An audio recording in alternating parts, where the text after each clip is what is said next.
All right, we're working on a John Deere 6430 standard headliner. This applies for both the standard and the late model premiums. A lot of customers aren't sure why these speakers don't fit.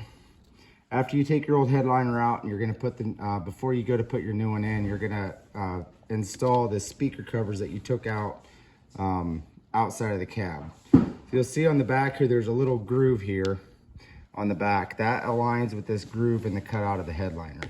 What you're gonna do is you're gonna line this up in here. Also, I'm gonna point out too, you'll notice one of these tabs has a different style hook on it than these other three. It's right here. So we're gonna lay this in here like this.